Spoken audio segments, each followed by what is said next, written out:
Hello, welcome again back to Beastars. This time is episode 3. Or if we're listening to it together, it could be episode 3 and 4.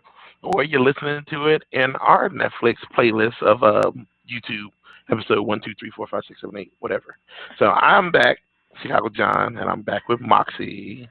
Hello, everyone. Welcome back. We're doing, of course, as you said, episode 3. I guess we're going to put it on YouTube now, so that part's been decided. We've made progress. Yes, yes. Says the wolf is born, so yeah, there's a nice little review chunkets. If you guys want the full audio, let us know. We'll think about it. Those who want it. If not, if you kind of like it chopped and screwed, and just listening to a kind of review style, let us know too. So let us know any of them. We like you said, we started out with Legoshi about to just go down that white rabbit hole, and he didn't. He freaks out. He can't handle it. He doesn't want it, or he doesn't know if he wants it or not. I don't know. And he runs off on her. And she's kind of confused and hurt and angry at the same time. She doesn't seem hurt. She seems kind of indifferent, mostly. Oh yeah, we forgot to I forgot to say too in the beginning. We do see some of her clients, not clients, some people that she has sex with, and people want to be surprised that they had sex with her as well, even though like I can't believe my whole buddy is cheating on me with with these other people, even though I'm cheating on my girlfriend. Yeah, So now we understand why the harlot Harlequin? the Harlequin rabbit was upset at him, at that girl. Yeah, he's all upset because he finds out she's had sex with other people as if he's not in a relationship. I don't understand that level of entitlement. Yeah. I expect you to be with no one else, but I'm also in a relationship. Right. Yeah, he doesn't feel special. He's not. I don't know why he thought he was. I guess he thought he was special. Your girlfriend thought she was special, and you cheated on her, so that wasn't special. It don't mean nothing. And then, I mean, at least the other guy knows what's up. Yeah, the other guy was like, yes, it is what it is. I got it in, and I left, It was interesting because they say something about how after they have intercourse, um, she always cleans up afterwards, and she's very professional, I guess. Which I found to be an interesting comment. That I mean, I don't know. I'm not generally privy. Nobody wants a dirty hoe. Everybody, you want a clean hoe. I just mean when guys are talking to each other, just amongst guys, that's not something I would expect a man to even think about or talk about. So that was interesting. I don't know if that's normally how guys talk to each other, but I don't know how other guys, but like you said, like if a girl cleans up after her, then she cleans you up after a nice garden bouquet of whatever they do. Then that's something pretty noticeable, Okay, well. So now we understand that she does kind of get around. We understand that. That's what she do. All right, whatever. But she tried to do the same thing with Lugosi, and that's why she couldn't get it on. Then later on, we come and we find Ruiz. So let's skip it something. Ruiz is getting ready. He is having his monologue to himself about how come he was born a herbivore, and why he got to feel so weak even though he has such a strong presence about his own self. Yeah, we learned that Ruiz apparently has some insecurity about who he is and his position in the world, which was surprising to me because he seemed very self-possessed and very confident until this point. But he's having this whole thing about how he's a victim, especially because he twisted his ankle a few episodes previous, and he's feeling very much like a failure because of this, which is odd, but I suppose understandable, and I can see that being something that people can relate to. Yeah, I mean, I guess he's hating his body for being weak like that. Like if he was in the nature, if he wasn't a humanoid animal, and he was a deer that had a broken leg, then it would make him easy prey. So it makes him a victim, and I don't think you want to be a victim. But I mean, carnivores also can hurt. Anybody can hurt their leg. That don't mean Yeah, but if a carnivore gets hurt, that's a different. Like, it still has the strength to fight off for a little bit. They're not gonna get. They're not easier to be hunted down as like a nice, delicious broken leg deer. I want to go. I can go over that and eat it. I guess a carnivore with That a means broken death. If leg you're, can't eat, if can't feed itself. you know that the show is tonight, we go and we see some snips of other people in the school, the press team who getting reamed out by the littlest Mickey Mouse character, yelling to the top of their lungs, having everybody listen, because they did not get a good picture of the next Beastar, which is Ruiz, you know. Yeah, Um, the little mouse. They do call him cute afterwards, so they don't seem to be particularly upset that he's yelling at them. I guess because he's so tiny. we see the animals. Sometimes they have their own little biology recess times where Oh all the different yeah, types of animals get to go into different rooms, and like the wolves go in the room with a moon. The lizards are in a room that's a hot room. a sauna. Yeah, The polar yeah, bears are sauna. in whatever the opposite of a sauna is. Right, zebras. Yeah, yeah. They're matching those stripes in the caves and They're stuff like you're like just that. in a I forgot. There's bar, something a about. room with a bunch of bars. Oh, look at you! You did such a good job. And I was telling Mox as we watch, it's funny how the wolf look at the moon, and I found out today watching some YouTube videos about certain Asian cultures. I think it started in China. There's something about bunnies on the moon. Bunnies represent the moon and whatnot. And you got Legoshi staring at the moon, looking at a white bunny. So it's like there was in this anime called One Piece. There's something. It's funny how in One Piece there was something where there's a bunny looking up at the moon, and it transforms or whatever like that. There's a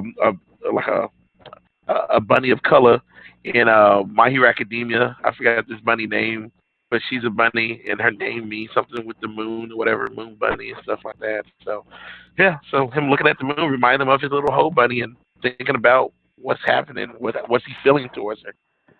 Okay, but I want to talk about the fact that when she hits on him, and hitting on him is being mild because clear it's a lot more than that really. But her hand is functionally, basically, almost down his pants, and he just pushes her away and bounces, and he has no. It's easy for him, but or before that, he smells her and he lost his whole mind. So what happened between then and now, where now he has all this self control, and it's no big Is deal?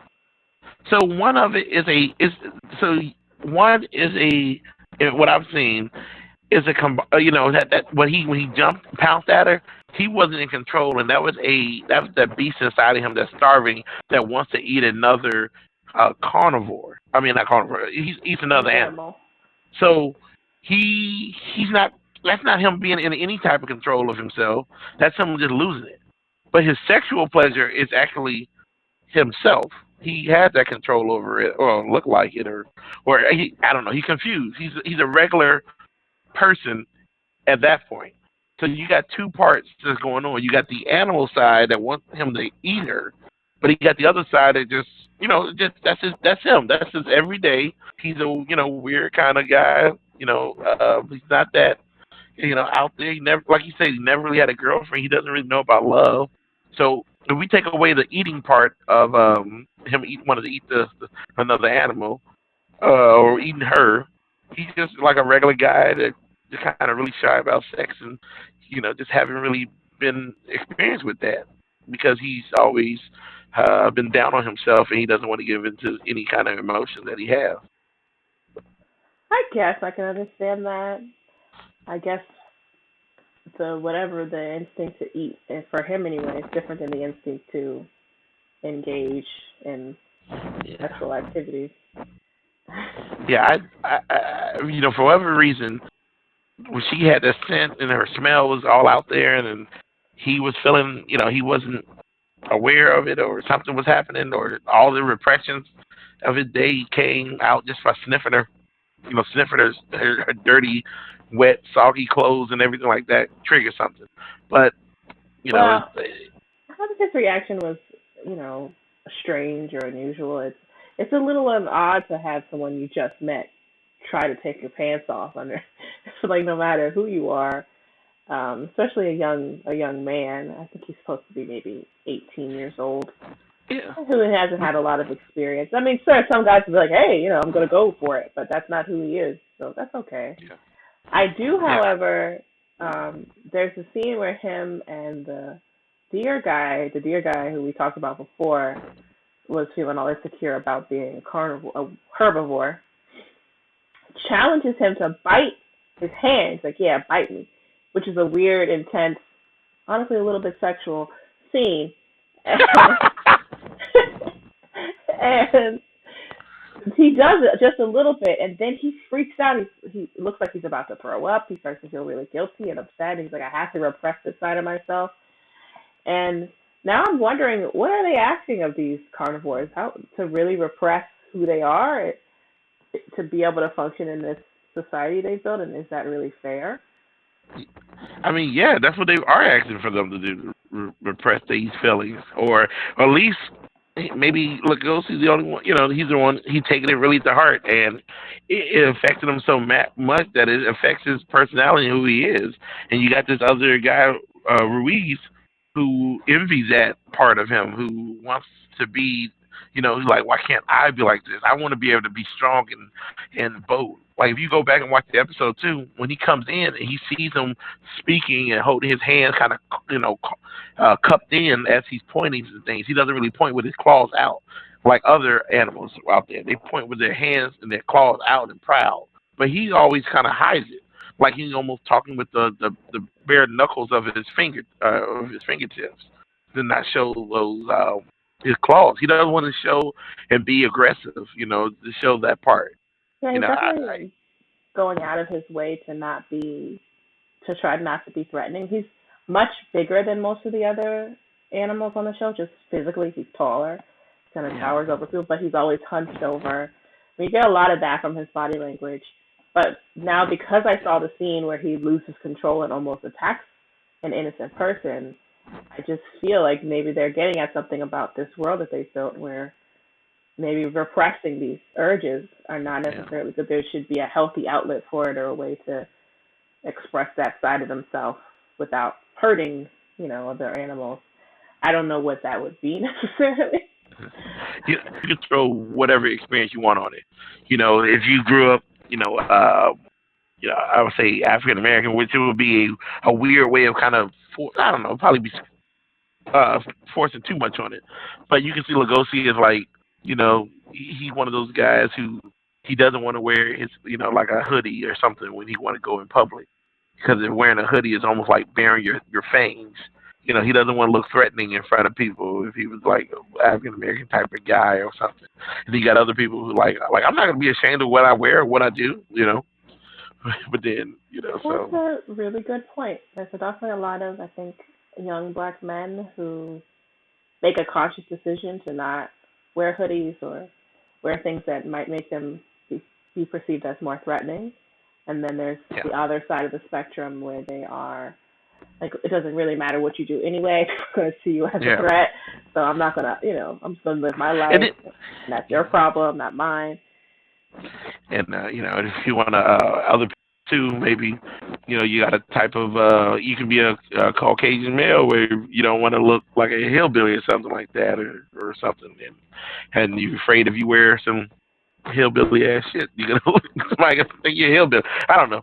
I Hey, think I'm trying to maybe be it's just inclusive here. anyone, any man or person, I think more men though, who has an appearance that other people might be perceived as threatening, and the ways that they navigate the world to try to make themselves seem less threatening. He's telling himself that it's all about him. He has to do the perfect job. He has to see it through the end. He needs to keep going forward, regardless of what pain he's feeling. His leg twisting, and them, he is he's handling the pain like a champ. To get through all of it, just for him to, go through it all the way to the end and survive, and then sees the curtain goes, and then he blacks out with the curtain. So, there, that's in our, that's Yeah, our episode right just there. Reese being extremely extra and over the top and intense. Which is, I'm torn on Luis now because at first I kind of liked him because he seemed kind of mean, and I appreciated that sort of mean, self-confident, mean girl kind of personality. Now he just seems really insecure and intense and a kind of annoying. So I don't know if But I like his character as much as I did before. but but you know what? When you say characters who are really confident about themselves, they got to probably have some type of insecurity out there that they're just hiding. You know how to hide Uh, it better than other people. in real life, I think that's often the case. But I just really love that archetypal, bitchy, unnecessarily mean character that you see in a lot of Yeah. fiction.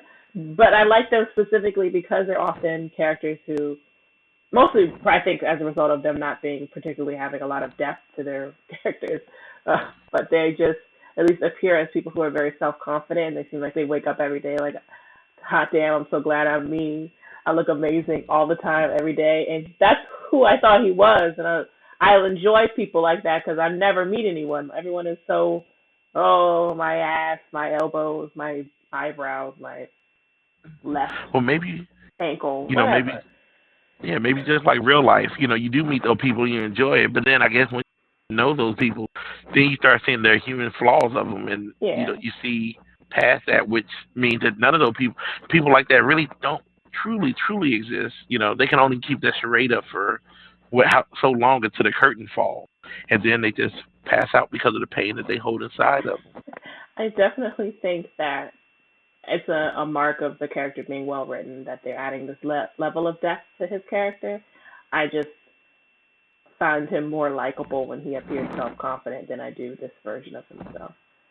This one is too much like people I've known in real life, especially hanging out as a theater kid. They're just very intense, takes himself way too seriously. Theater kids just want to kind of kick him off the stage and watch him fall. Yeah, this is like Varsity Blues of anime, I guess. Yeah, Anime Varsity Blues. Jonathan kept reminding me because I kept feeling like, why are they taking this so seriously? But he's saying that in this school, the theater club is kind of the way maybe football might be perceived in an American high school or soccer in a European high school. Like if you're the best soccer player or the best football player, how you would be perceived around the school, and I can understand that. So for whatever reason, theater club is that's that ish at this place. But now it's over. Is Yeah, I there think anything else you got to say to about this episode? no, I think we're on to episode 4. What is it called? Give it your all. Give it your all. All right. And that episode 4 would be a Moxie recap on that one. Oh no. Well, yeah. Now I'm trying to recap. Huh? Now I'll recap again. We see whatever. We can Anyway, thanks for I, listening. okay. Like, comment, subscribe, all that goodness. Thank you everyone. See you next episode.